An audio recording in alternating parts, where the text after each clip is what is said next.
I recently spoke with Nate O'Brien, one of the youngest personal finance YouTubers with 650,000 subs, and we talked about his investment style, the gender disparities when it comes to investing, the difference between being frugal and cheap, as well as when he plans to stop his YouTube channel after reaching a certain subscriber count. If you're new to the channel, make sure to subscribe for more videos on personal finance, investing, and saving money, and keep on watching. Okay, I think we are good. So thanks, Nate, for taking the call. It is Yeah, thanks very for having me on. good to speak to you. And hello from Singapore.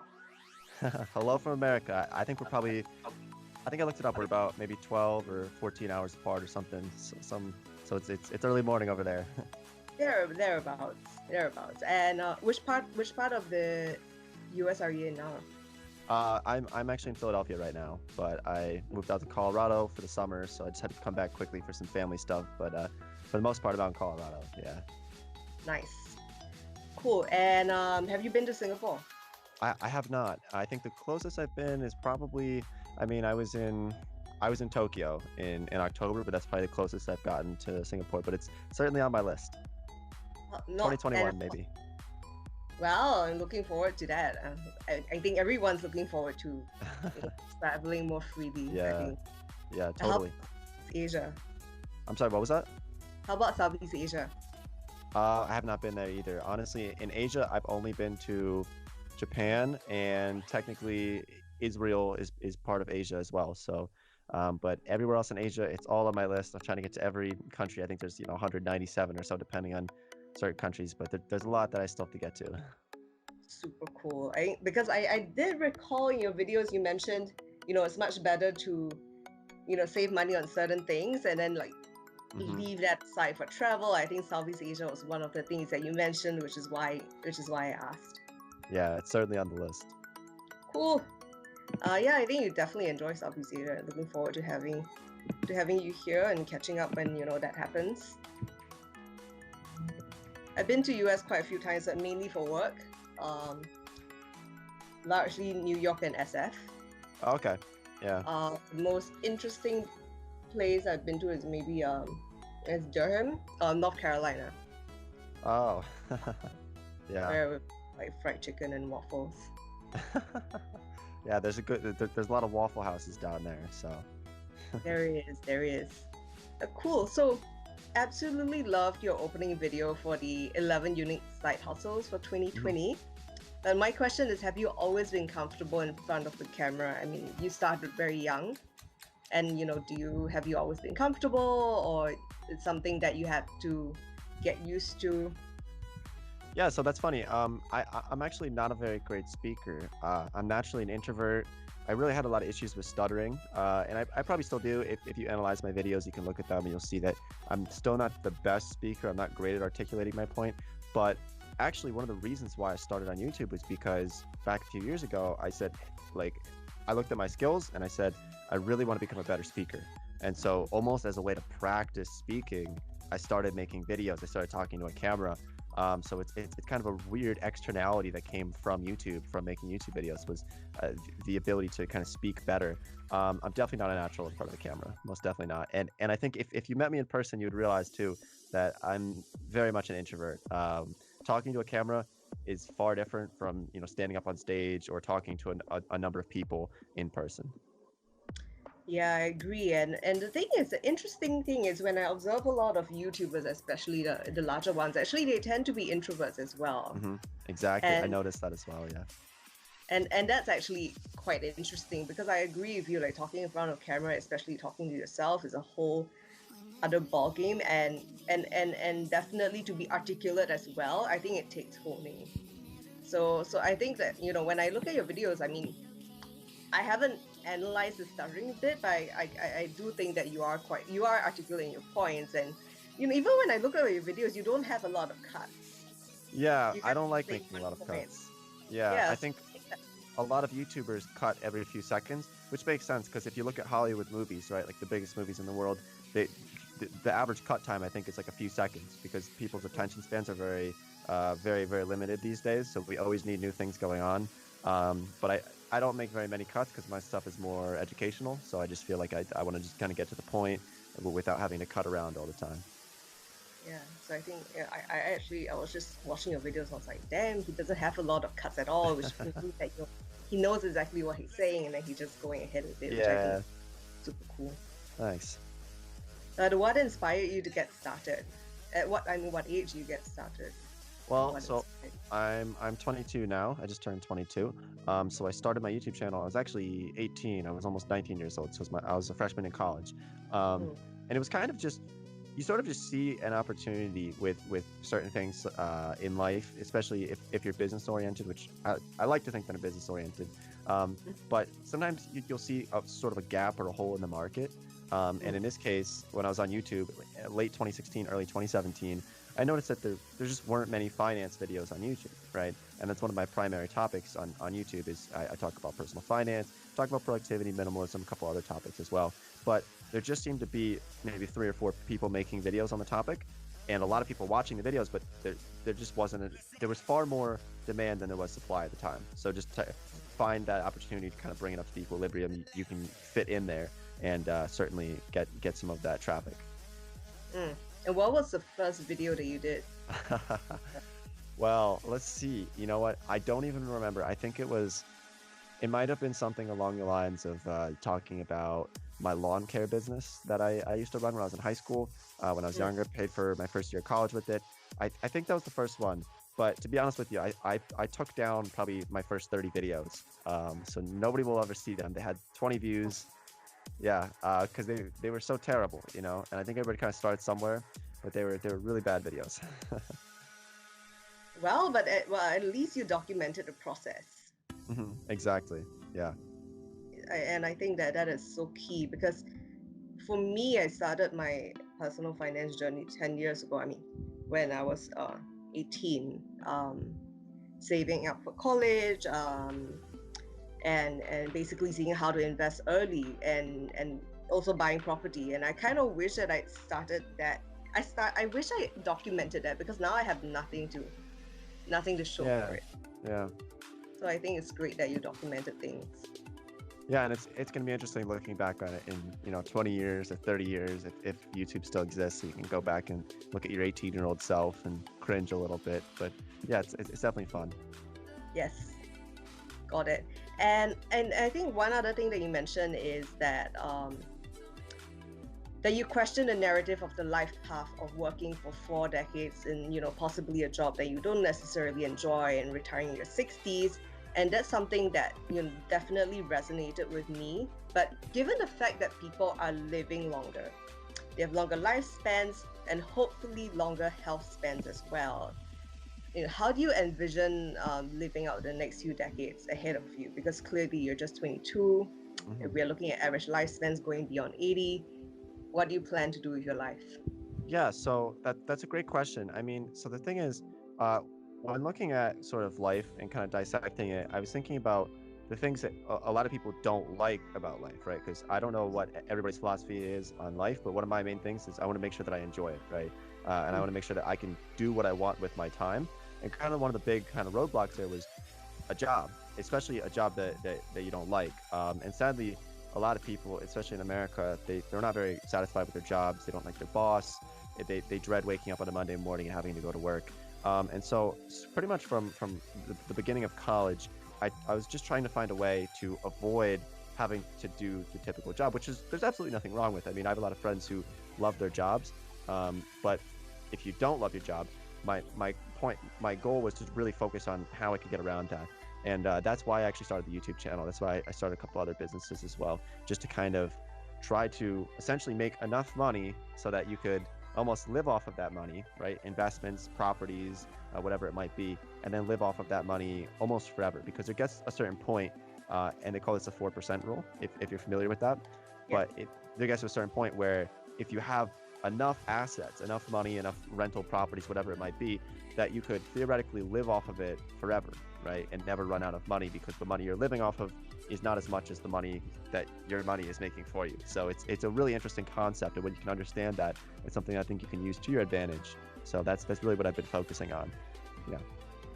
How do you factor it longer lifespans. I don't know, Hmm. because clearly you're 22, and usually when people get in their 30s and 40s, they're looking at, additional financial obligations, be it with children or elderly parents or Hmm. disease burden. So how do you think about all of that? You know what? I would say that I'm not terribly worried about sort of the uncertainty a little bit, because I think sometimes people are very scared about, they say, well, for example, one of my YouTube channels is my primary one, which is my name, right? And that has about 650,000 subscribers or something, right? But at some point, a couple years down the road, people aren't going to watch my videos anymore. They're not going to be, like, I'm going to move on to something else. Everybody else is going to move on to something else. Somebody better will come along. Um, and so kind of understanding that I'm not going to be doing YouTube when I'm 80 years old, and just sort of trusting yourself, knowing that I'll like you'll find a way to support yourself. And I have all kinds of backup plans. I mean, I used to run a landscaping business when I was in high school. Could certainly use that again if I needed to, as plan maybe A, B, C, D. Plan D would be running my lawn care business, and I could squeeze $50,000 or $60,000 a year out of that. So I'm not too worried about it, to be honest with you. Oh, I mean, I kind of feel that there sometimes also is that cultural difference. I mean, I do notice that, um, having worked in several companies that are fairly like multinational, and you have guys from the US or from Europe, and the way they think about life stages is quite different. Hmm. Um, and it's, I mean, you haven't been to Singapore, and I can't speak for the majority of Singaporeans, but that definitely is, when I speak to my friends who are not Singaporean, one of their usual comments about Singaporeans is that they're not necessarily as risk taking compared to the foreign, the other Interesting. counterparts. Yeah. And there is a lot of focus on work per se. If people usually say that Singaporeans are, very good workers, but they're not necessarily good entrepreneurs, or they're not necessarily risk taking. And clearly, what you've mentioned is that you are comfortable with where you are right now. You're not too worried about life ahead of you, which I think is a great way to live life, right? Because you cannot spend all your time worrying about the future when really none of us actually know what's going to happen. Yeah, and especially too, I think, especially if you're in a position where you're unhappy with something at the moment, and people end up, they stay in that state of unhappiness because they know that at least tomorrow they'll be at the same level that they were the day before, right? And so this happens not only with a job that somebody might not like, but this sometimes even happens with relationships. This happens in other areas of life as well, where people think about, well, what if I broke up with that person, and then it Mm, would be uncertain. I don't know what it would look like like tomorrow or next week, and so they end up staying with the person, even though that it might not be a great relationship. It's the same concept. got it. Yes.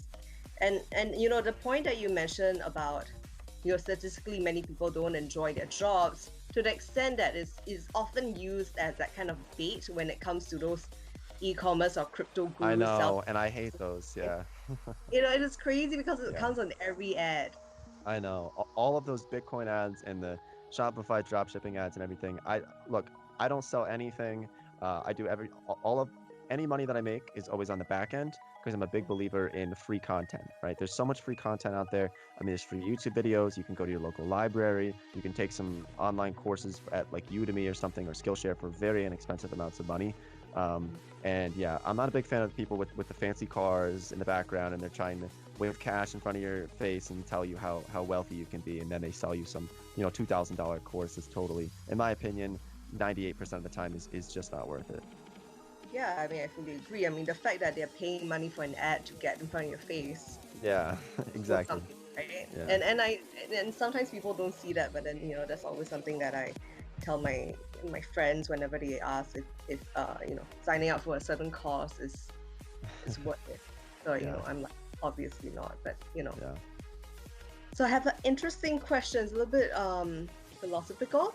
So in a Okay. utopian world, like in a utopian world, how would you envision work to be? For everyone, or for myself, or I can start with maybe yourself. I guess maybe for yourself, you are already building towards that. But then yeah. I read some books about it where they say they mention, or they question the fact that if everything is automated, what would humans be doing really? Hmm. So I think it's, first of all, I think it's really important for people to have jobs and to work, right? Mm, Because I'm a big believer in thinking that I think everyone needs some type of purpose in life, right? It's just something that I know keeps me very happy. When I have a purpose or I'm working towards something, I'm very happy as a person. But so for me, for Utopian World, it's really as long as I just have some type of purpose or I have something that I can truly enjoy. And it can be something as simple as mowing lawns, right?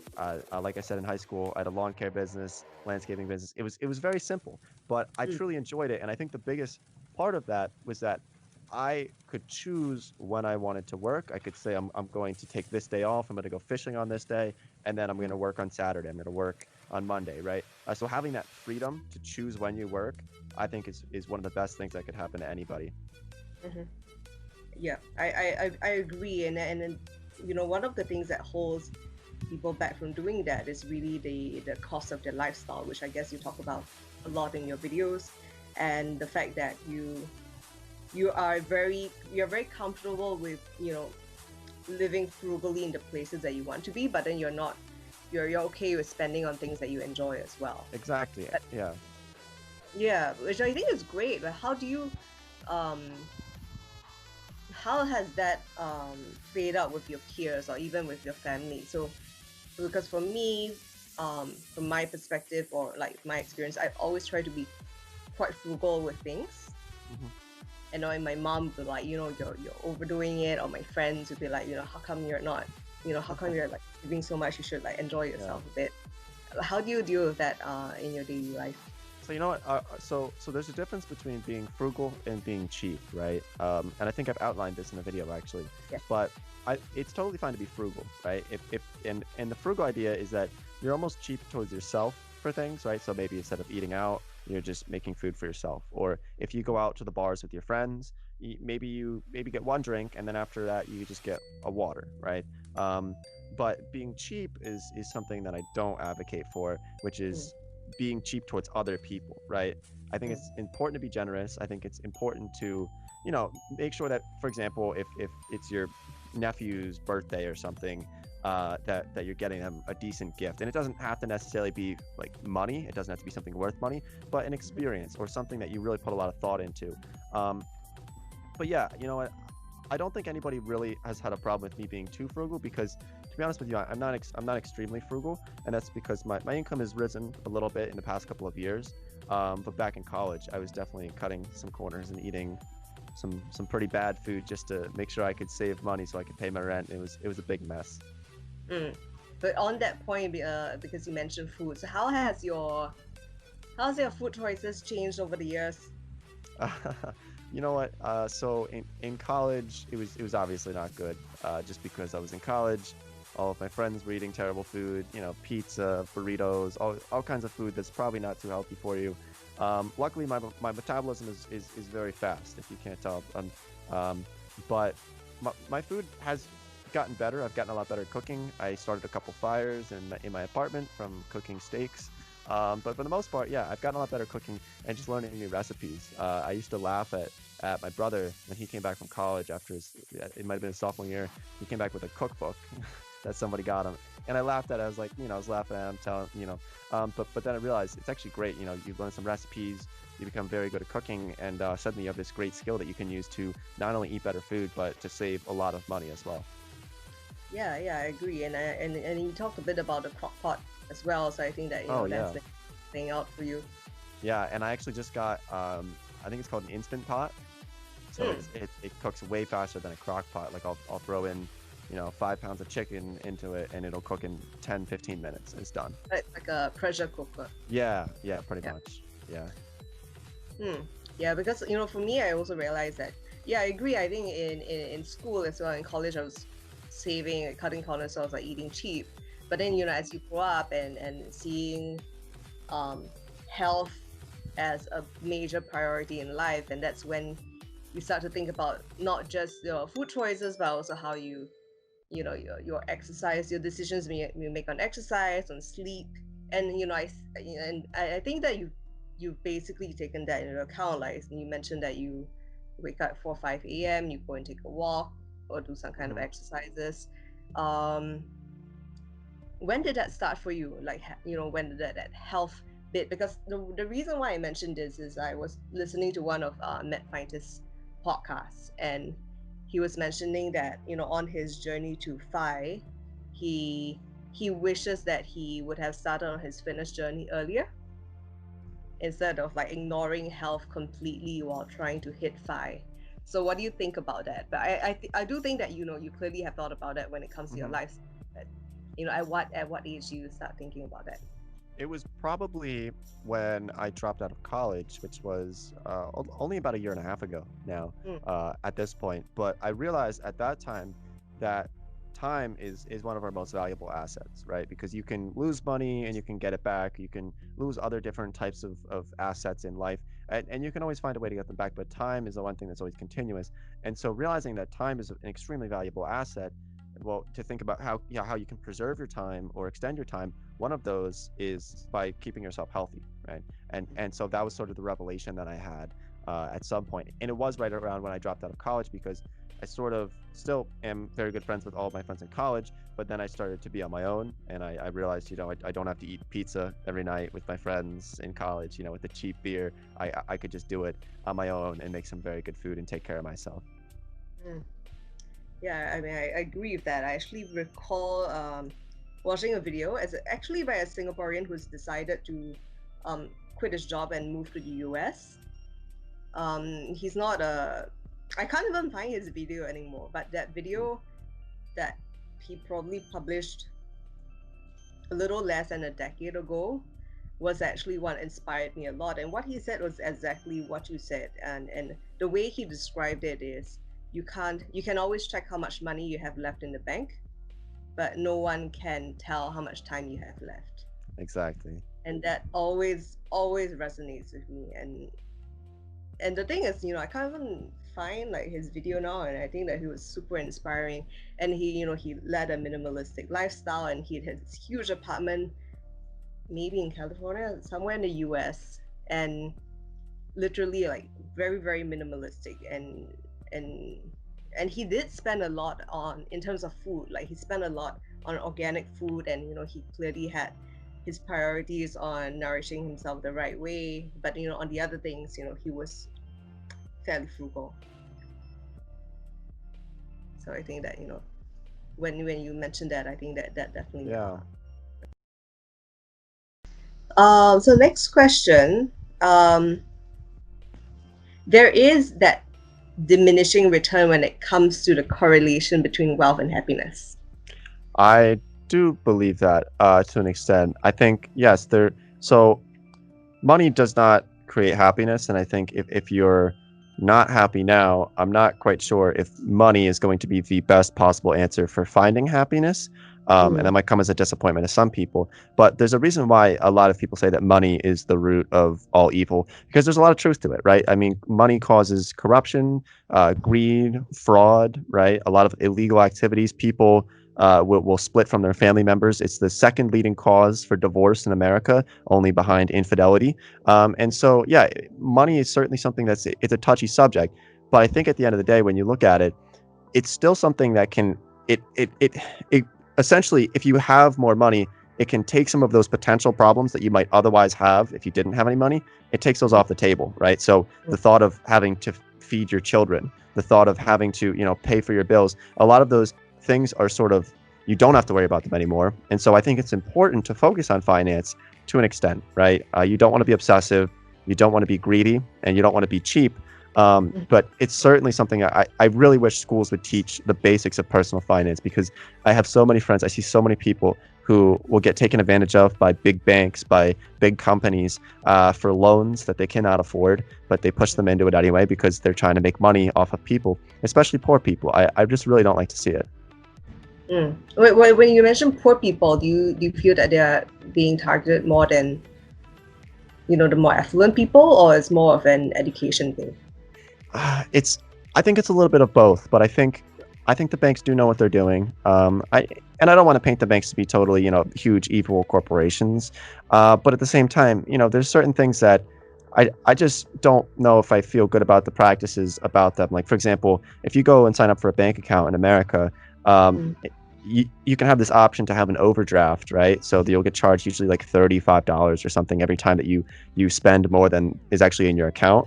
Mhm. And so this happens to so many people who are living paycheck to paycheck. They're struggling to pay their bills, and the bank, instead of telling you, which would be your best interest, to say, you know what, you might not want this overdraft thing, they tend to push people into it, from my experience, from people I've spoken to. And it's just a little pet peeve of mine that I don't like, that I think sometimes they just sort of take advantage of people who know that they are struggling financially, and so they say, oh, you know what, we can give you 0% interest for a year, right? You see that a Yeah. lot with car dealers and different types of things. And of course, like I said, I don't have any agenda against any specific bank or any specific company, but just saying in general, I don't like to see people who are really struggling to pay their bills get taken advantage of, because they know that they need something right now, and so they say, no interest for now, pay it later, and then it ends up being 3 times the interest that it would normally be. Yep. So yeah, it's just something that I don't like to see. Yep. Yeah, but do you think there are any differences when it comes to personal finance from your parents' generation to your generation? Differences, just the difference in the amount of information that's out in the world today. I mean, today, I grew up on YouTube, right? Like I said, I was born in 1998, so YouTube came out when I was 7, maybe 8 years old, and Mm. so I had the ability. So I started investing when I was really young, and I didn't have a trust fund. I didn't have any. It was just the timing where I was interested. I said, oh, this is a really interesting topic. My grandfather, who's a landscaper, and my uncle, who's a mailman, they would talk about stocks. They were just getting into them, right? So we didn't have a ton of wealth, but they just started talking about stocks when I was 9 or 10 years old, and I was naturally just a little bit intrigued about it. Started to learn more, and I could just Google it, right? I could say, what is a stock? What is a bond? And I learned most of it on my own, and picking up books and learning things on the internet. So compared to our parents' generation, yeah, back then, I mean, for them, it was a lot more difficult to find information. They couldn't just watch a YouTube tutorial about how to invest and get started with that. Mhm. Yeah, yeah, I definitely do agree. But how about, I guess from my perspective, I mean, what I'm seeing, or when I speak to the older generation, I think they do notice an increase in consumerism in this generation, Hmm. and that instant gratification bit. So, Definitely. they're sort of there's this term, I'm not sure if you hear in America, but then they do term the younger people as like strawberry generation. I don't think I've actually heard of that. So it might be an Asian thing. I'll go check it out. But the strawberry generation is basically a term that's usually used by the older generation, describing their younger kids, and they're saying that the strawberries, they bruise easily, and they're saying that this generation, they're not, they can't take hardship, they bruise easily. If you critique them a bit, and then they'll feel like so hurt or suicidal or depressed and things like that. Hmm. Do you see that in your peers, amongst your Well, peers? probably. I think a lot of baby boomers like to attack the millennials, but my rebuttal for that always is that I remind the baby boomers, whenever my parents complain about my generation, I say, your generation raised my generation, so it's your fault. That's what I always tell my parents. But no, yeah, I think it is true that maybe a strawberry generation could be a little bit true. I see the point that they're probably trying to make with that. Um, yeah. Mm, okay. Next question. So, as a public personality, how has your personal life been affected, if at all?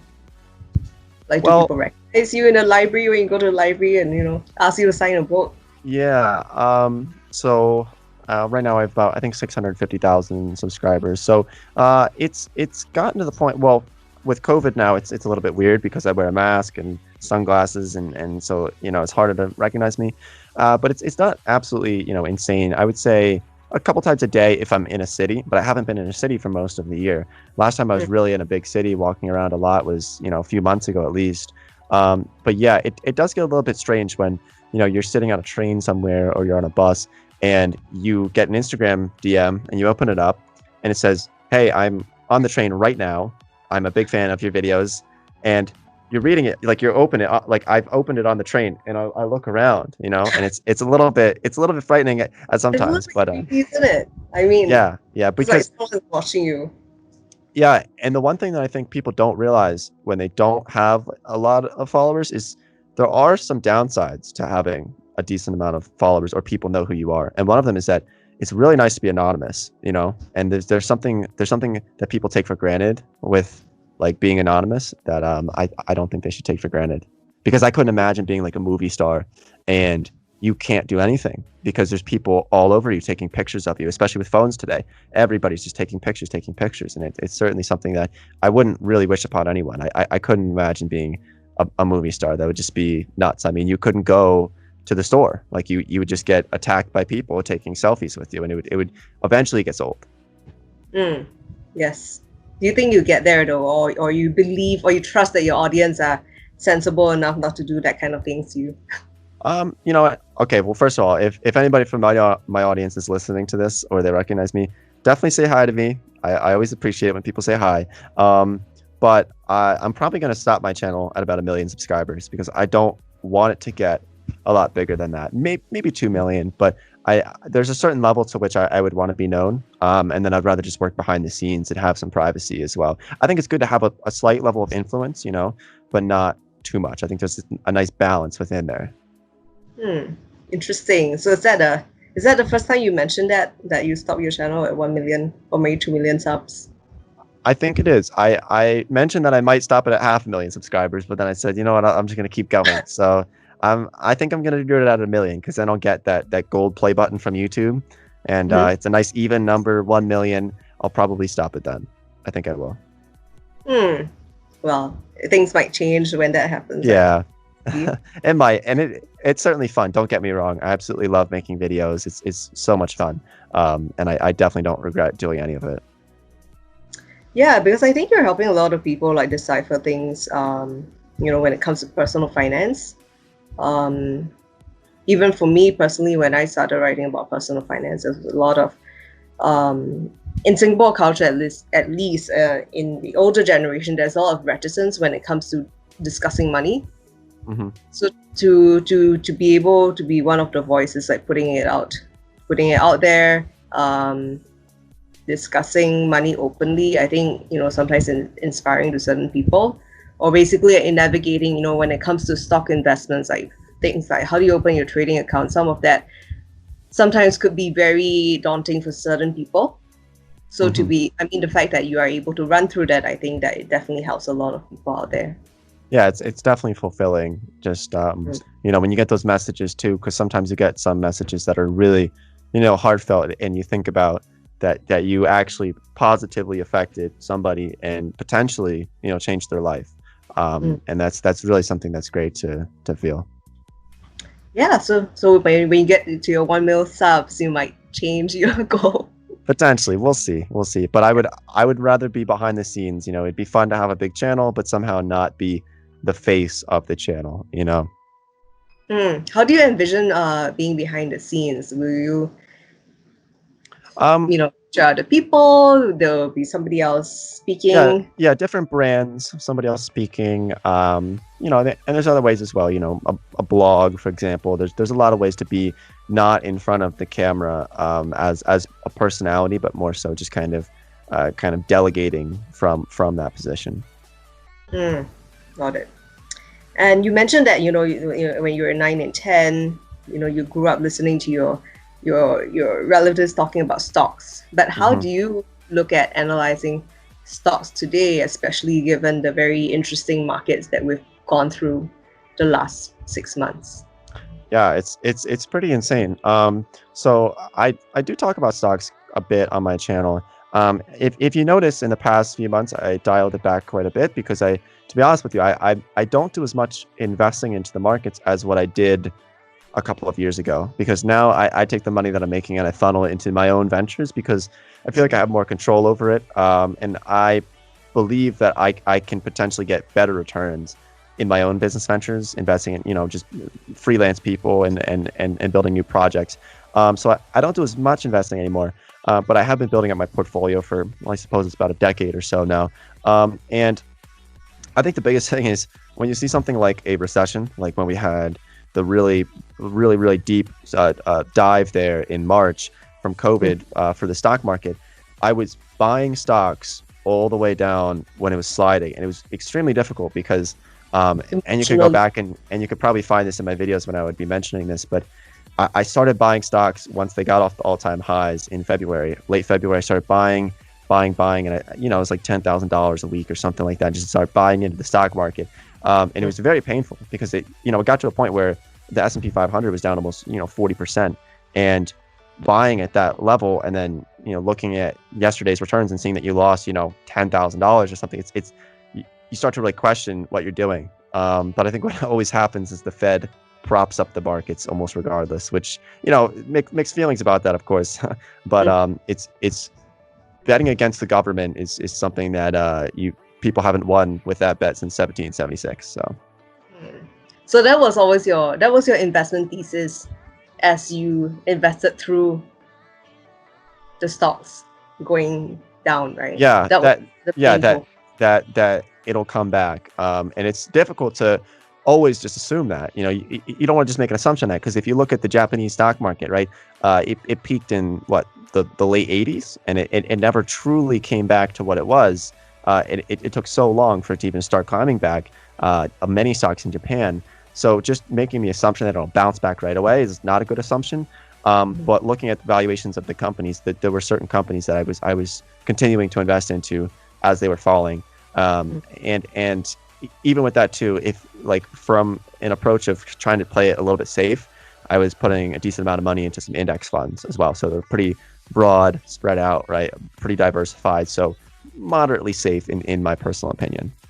Okay. And how much do you discuss your investment decisions with your peers? Is there a group of people? I mean, there are some people that I discuss like stock ideas with, but is there a group of people that you speak to, or even people in the industry?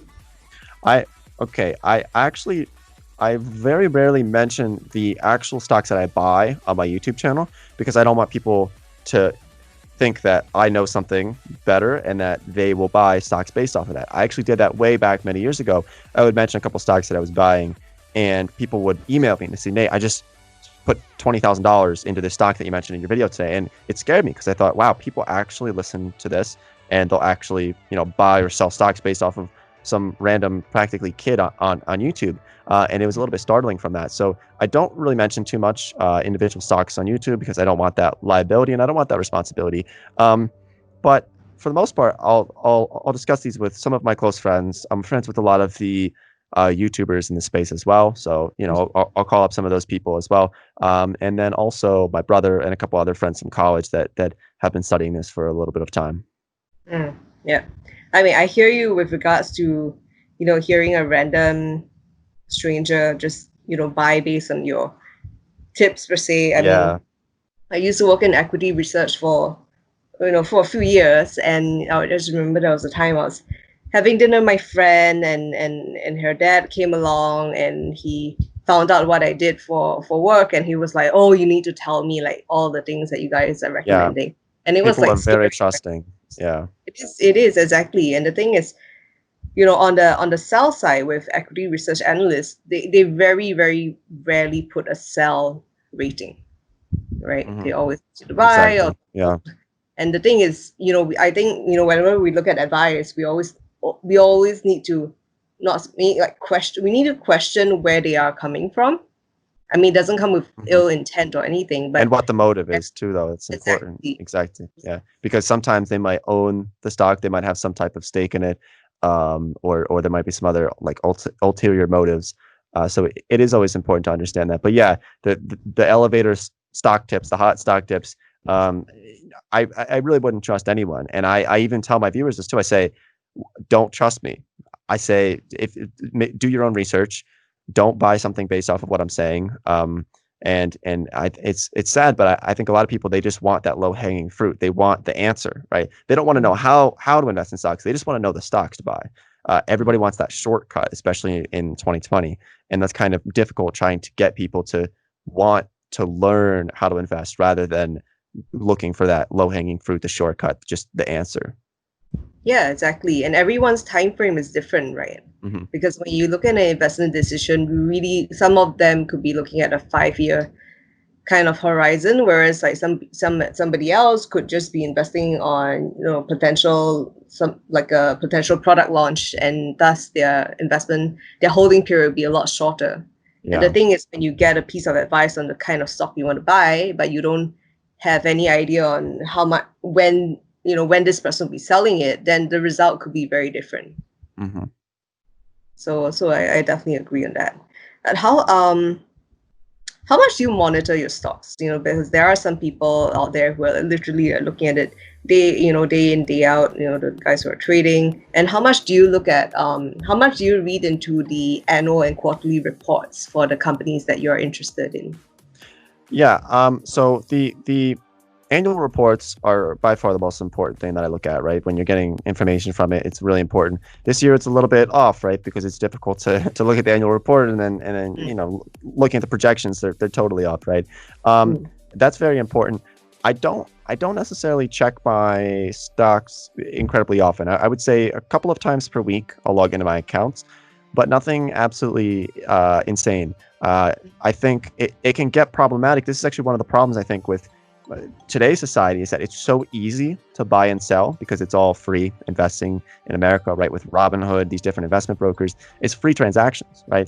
And I think this actually is almost a bad thing in a sense, because it's so easy. It's so easy to just buy into a stock so quickly. It's so easy to sell a stock. There's no broker fee. There's nothing holding you back. There's no barrier. So people end up making rash decisions, and they buy, sell, and they end up getting hit with regular income tax instead of getting that long-term capital gains. They have short-term, and they end up paying more in taxes. They end up with just more headache when they're filing taxes. And in a lot of cases, they end up losing money because they're buying and selling all the time. And if you're going from the approach of trading, right, then that's understandable. But if you're trying to be a long-term investor and you're constantly flip-flopping on companies, I just don't think it's very good. So there's some companies where I'll go even a couple of weeks without truly digging deep into it.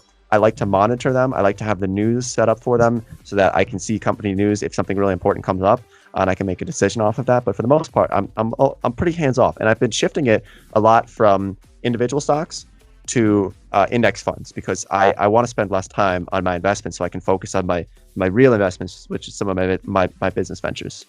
Yeah, cool. And on that, investing or trading, what advice would you give to a person in his 50s? Because I guess your audience is largely, the millennials or people younger than that. But let's say you had someone come up to you and you're in your 50s and like, hey, Nate, what advice would you give me? Given that I'm in my 50s, my investment horizon wouldn't be super long. I want to retire soon. Yeah, and that gets really tricky because your 50s, sometimes people have, there's quite a number of people who are totally different in their 50s, right? If you look at people in their 20s, a lot of people in their 20s are in the same boat. They're all don't have much money, their income is low. But in 50s, there might be a 50-year-old who's making $1 million a year, and then there might be another 50-year-old who's making $7 an hour, right? And there could be a pretty big spread there. So it's a really bad situation. I shouldn't say the word bad, but it can be a bad situation if people are in their 50s and they have no savings. But the biggest thing to make sure is that in America, that you're at least paying into Social Security, or you're at least making sure that you're doing something to have some type of fallback or some type of parachute or net. And the biggest mistake that I see is that a lot of people who maybe they work under the table, right? So maybe they're a waiter or waitress or a contractor, and they don't file taxes. If you don't file taxes and you're not paying Social Security and unemployment and all these different things, you end up possibly not getting those. And it can really, really end up hurting somebody, and you can be in a really sticky situation. So it really depends on where they are in life at 50.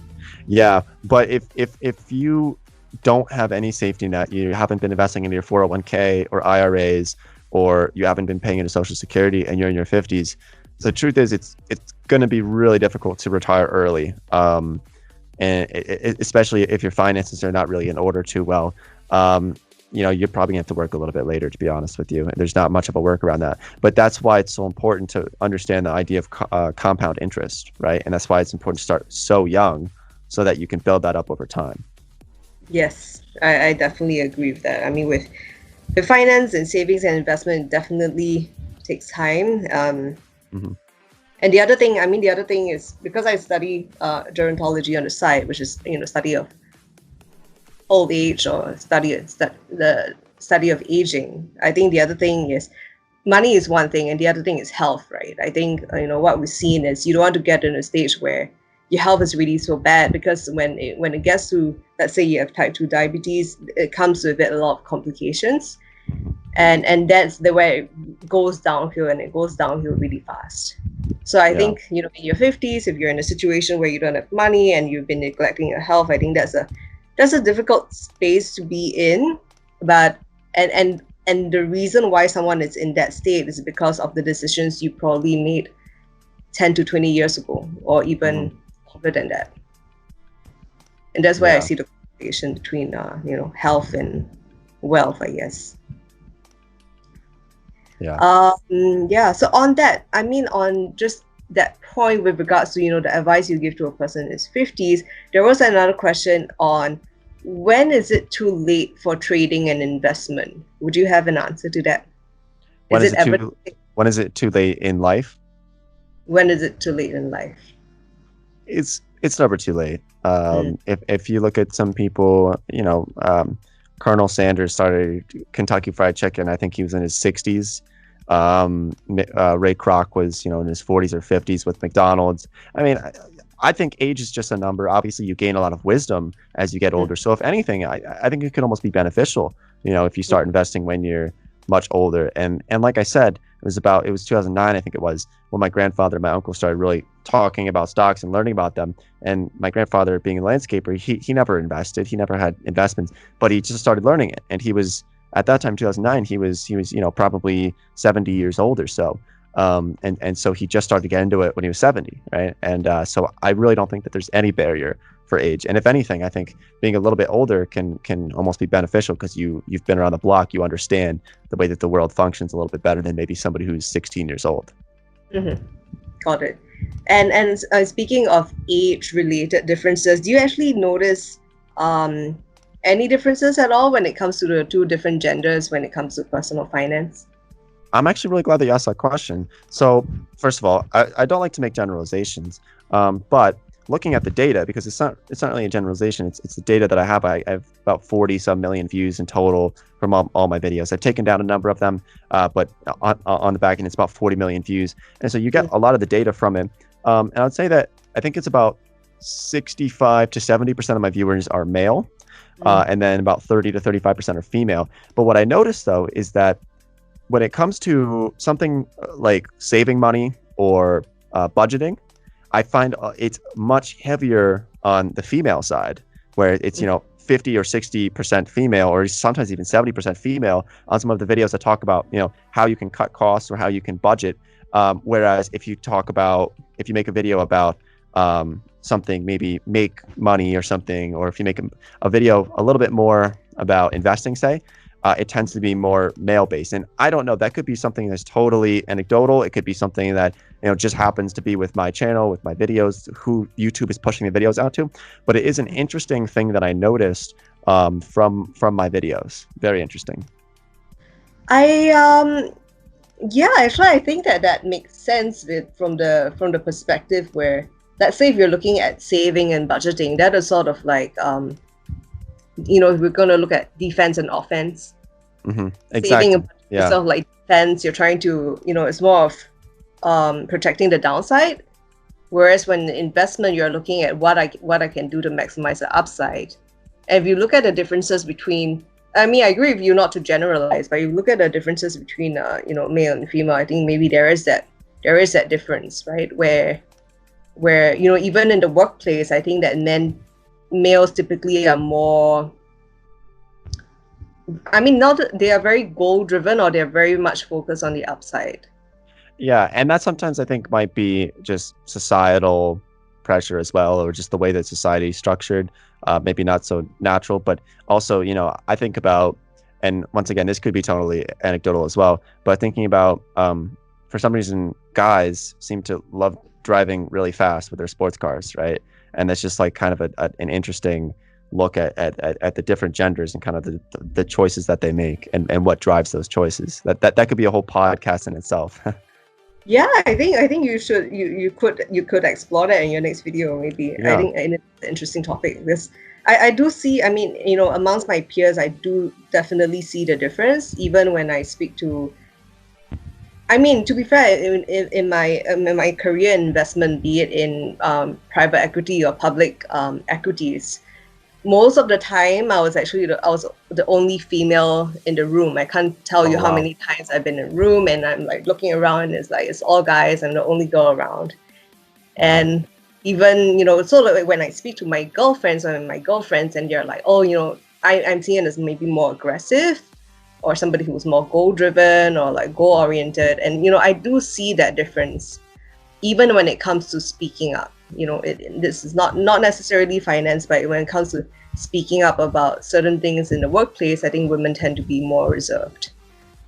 Yeah, and I do think though a lot of that is almost just kind of society tells people what they should or should not do. Like for example, a lot of like when you look at engineers in America, a lot of them are male, and I think it's only because we've had this norm that males for some reason are engineers, but obviously women are just as capable, or in most cases even more capable, to be engineers, but it's more heavier balanced males than females in a lot of cases. And I think it's just kind of the way that your teachers, your parents push you into certain things, right? And I think Mhm. that's kind of why we've seen those differences. Yes. There are some cultural differences I feel as well because in Singapore at least it's a little bit interesting. I think there is this, in some families they kind of see the woman as holding the purse strings. Mm. The guy goes out to work and earn the money and then the woman controls the finances. It may be just Asian culture. Is it the same for yours?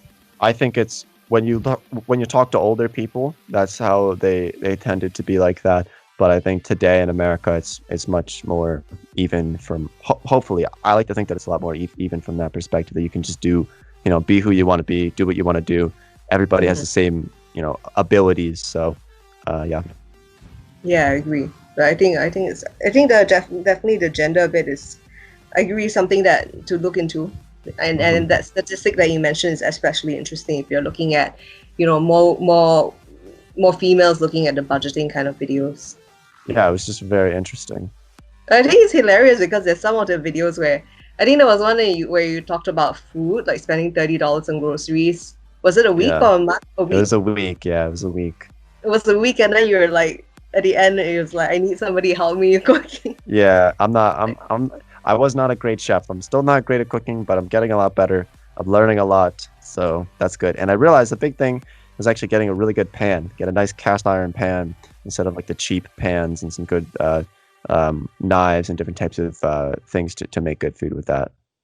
What's the difference? I mean, I'm not a good cook by any means, so I Hmm. could actually learn from you. What's the difference between a, like good pan versus a cheap one? So a cast iron pan, it's really thick, right? I mean, they're super heavy. And my understanding of it, or at least one of the benefits from it, is that it's much more evenly heated. Where if you got a really thin pan, a cheap one, it can be not evenly heated, and the quality is just not as good. Whereas cast iron, there's just something about it, and I would have to truly look into the details to learn like the exact reasons why it's better. But for certain foods, like if you're cooking steaks or something, or you're cooking certain types of meats, cast iron can be much better. I would definitely look into it. There's actually Hmm. cast iron communities who talk about cast iron pans, and really, yeah, there's yeah. Yeah, it's crazy. I mean, you've been to Japan, right? You've seen, Yeah. what I observe with the Japanese is that they are so detail oriented and they're so particular when it comes to Hmm. cooking. In Japan, I kind of feel that I can never have a bad meal in Japan, even Oh, if I it's in a agree. vegan store, I right? agree. I went to McDonald's. For some reason, every time when I first get to a country, I'm so hungry because I had just gotten off a plane, right? And I'm always thinking, oh, I need to eat the good food in this country. And I always end up at McDonald's for my first meal because I'm just so hungry and it's like late at night or something. So I went to the McDonald's in Japan, and even just the burgers are just so well put together compared to America. America, we just La- slap the burger together and push it out the door. But in Japan, it was like the perfect burger. It was so interesting, especially because it was McDonald's, and McDonald's in America is just so bad. But McDonald's in different parts of the world is different, right? I think in Oh yeah. they try to localize it to some extent, but then I think it's just in Japanese culture where they pay so much attention to detail, and it's in everything that they do, Exactly. even the frozen food or something. It's just so much detail. It's Yeah. amazing. And it's such a quiet city too. I don't know how Singapore differs from that, but Mm. there's no honking horns. It's very quiet. Where and you said you've been to San Francisco and New York and everything, but those cities are so loud. Everybody's angry. They're honking their horns. There's construction, jackhammers. It's very, very loud. I can't even tell you. I mean, there was one time when I was actually in New York. It was for a job interview, and then I was basically going there to see if I wanted to live here and work here. And the first time I was there, it was near I mean, I was in Manhattan, and then and I could definitely see how people are aggressive. I mean, there are people who are like begging the streets, the people who are like just sitting on the streets, and then there was this guy who just like came and pushed me onto the road, and then I was Yeah. very young then, so I was like freaking out. But yeah, I mean, you mentioned because I guess it was Tokyo that you went to, right? It was, yeah. And everything is very nice. People are very, very polite. I would say that they're definitely. Not to say that Singaporeans are not polite, but then the Japanese take it a whole other level. I know exactly what you mean.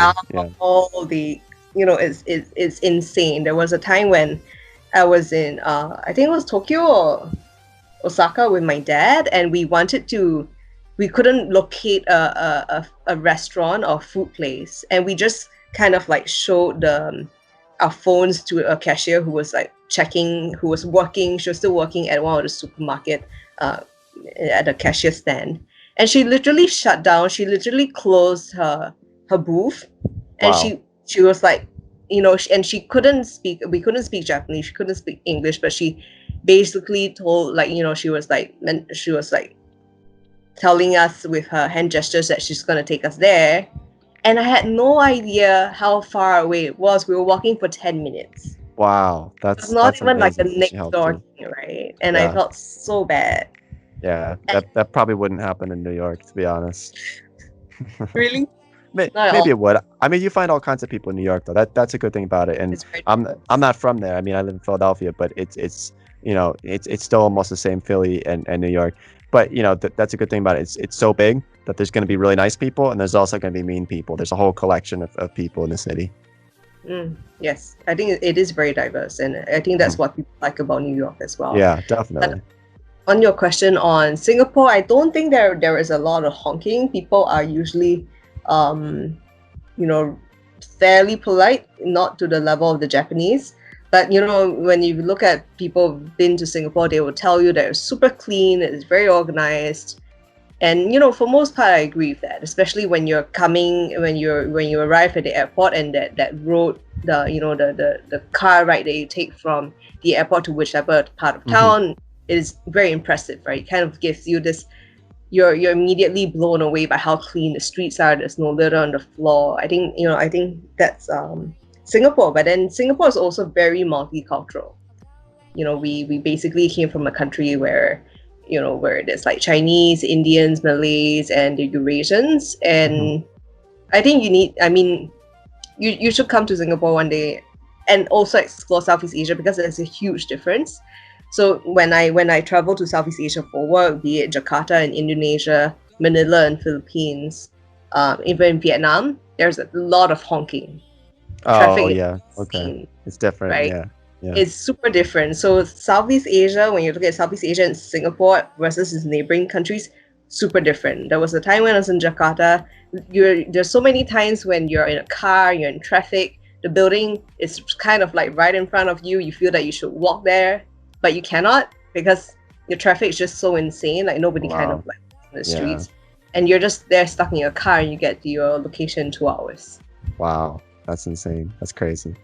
You try it one day, because if you want to experience. Yeah, I will have to go there sometime. Like I said, I'm trying to make it to all the countries, so I'm sure I'll be there one day. Yeah, then you should do like the whole Southeast Asia, like really dedicate time to the whole Southeast Asia thing, and it is very different. It's sort of the part where it's not like the US.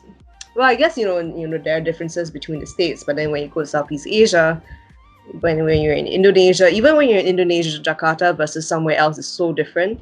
In Vietnam, it is so different as well. When you go to different parts, so it takes a lot of time. And the thing is, I'm a tourist when I go there as well. But to really experience a country, you've got to, I guess, really spend more time there than a typical tourist would. Yeah, definitely. And then also, it's always great too. And I know somebody who's already in the country, so they can kind of give me the pointers, right? They can tell me things to do, things not to do, and that's always useful as well. I think that's a huge help because if you have somebody that they kind of bring you to where the locals go. And when you have somebody who is there to bring you around, then you're less likely to get cheated as a tourist. Because especially you, I mean, like even when I go to any of these Southeast Asian countries, it becomes quite apparent quite quickly that I'm not from the country. Mhm. And then they will try to sell you a coconut for $5, and that happened to me in Vietnam. Yeah, Right. yeah. There was this guy who was trying to like sell us coconuts, and the thing is, when you're converting like USD or SGD to the local currency, it's very different because their currency is so small, Hmm. and you don't Yeah. really get a sense of like how much this costs. It And doesn't you really just feel real. You just hand over a bill and then like you yeah, have a you're like, oh, coconut and here's you don't know how much everything it I actually costs you. Yeah, exactly. And but that happens. there was a local who was behind the seller, and she kept saying like, don't buy it, don't buy it, don't buy it. Like, she was trying to help us. Yeah, that's So I nice. think I think that's super nice. But yeah, I agree with you. I think it's very important. When I was in India for work as well, I think it was I was in Delhi actually right after that super famous like rape case. I forgot which year it was, but it was like very scary to Hmm. be there as somebody who hasn't been there, and it was very helpful for me to like know a friend who would be able to bring me around and like let me know like which places are safe and what is not, and Yeah. what to look out for.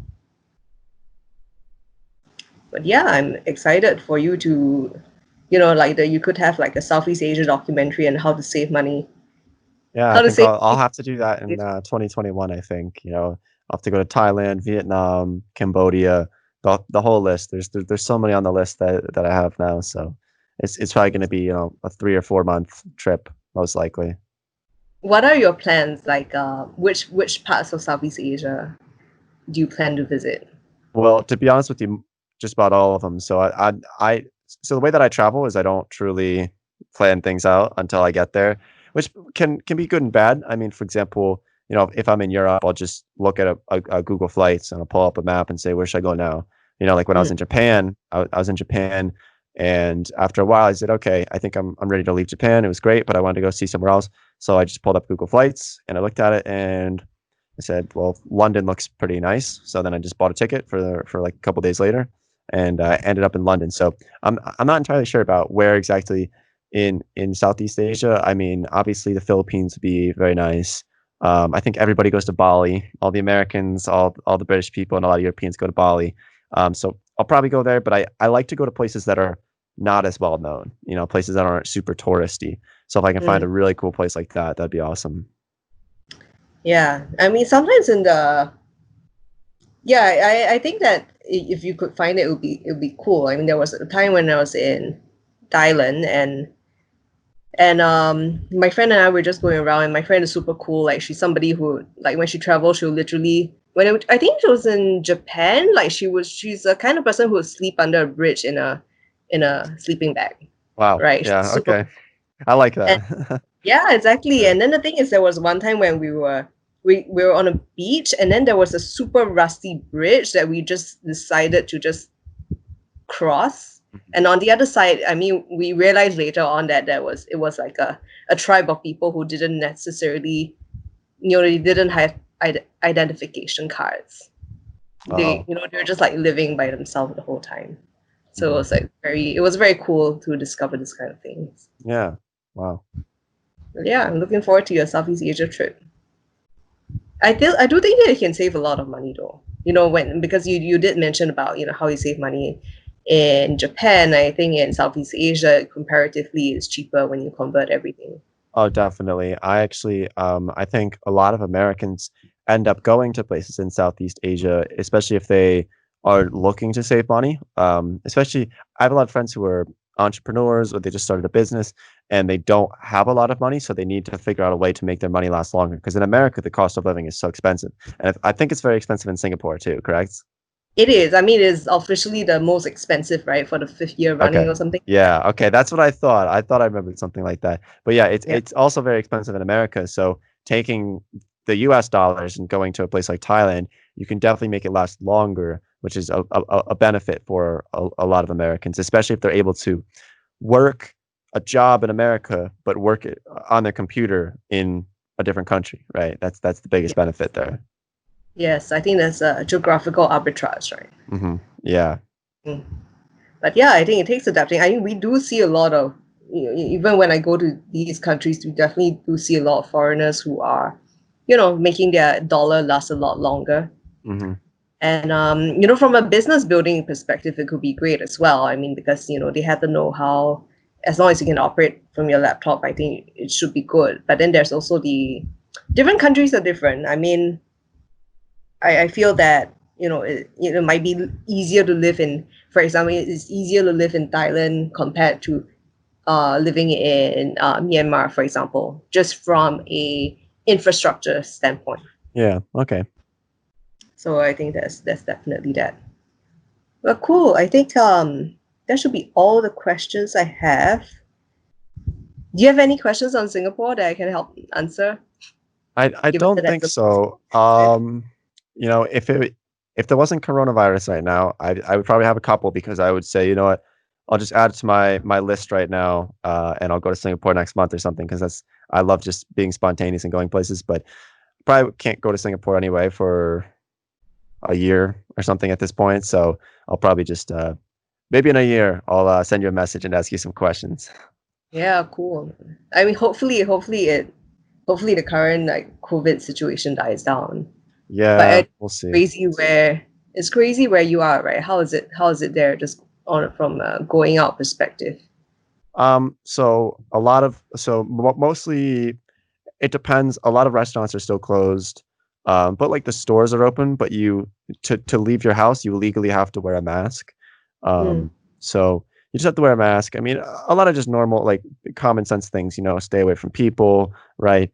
There are a lot of cases, because some people don't abide by the rules and they end up like because the problem with America right now is that there's 50 states, right? And so every state for this, it wasn't like the president said, okay, lock down the whole country. It was more so, every state decided what they were going to do. So yeah. it kind of created a problem where some states locked down a lot and other states didn't. And then when those other states that locked down initially wanted to open up, the other states that didn't had exploding cases in corona, and then they would go travel up there and it just kind of spreads throughout. So it was kind of a big mess with the lockdown stuff. Like there was no real good answer for how to solve the problem. I'm sure Singapore kind of ran into that as well. Mm. But yeah, hopefully the cases go down a lot. But it's probably going to be for the rest of 2020 at least. Fingers crossed. Yeah. I think it's very exciting times. Well, I mean, it was good for the guys who've invested in the stock market in March when everything dipped. Yeah, I will say, I mean, I don't like making money on people's hardships, but I have been up quite a bit this year only because I was buying stocks as they were going down. That's the only reason. I mean, anybody could have done that. I didn't know something that other people didn't know, right? It was just I happened to say, you know what, I'm going to start buying now, and it was almost a certain amount of luck, a little bit of luck that the reason why I'm up.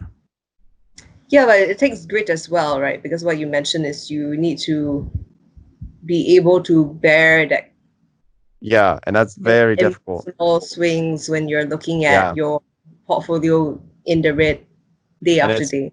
it's so difficult too because it's easy to talk about it, right? Like there's the Warren Buffett quote. He says like, "Be fearful when others are greedy, and greedy when others are fearful." I don't think it's good to ever be greedy, but just that the idea of actually buying stocks when you're watching them in a free fall it's so difficult to actually click the button to say buy, right? It's very scary, but it usually ends up paying off if done correctly. Mm. Like, All right, definitely do let me know whenever you're traveling in Singapore. I'm happy to introduce a few places. all right, that sounds great. Cool. Thank All you right, so much for your time. all Take right, care. Stay thanks. safe. Bye. Have a nice day. Bye. You too. Take care.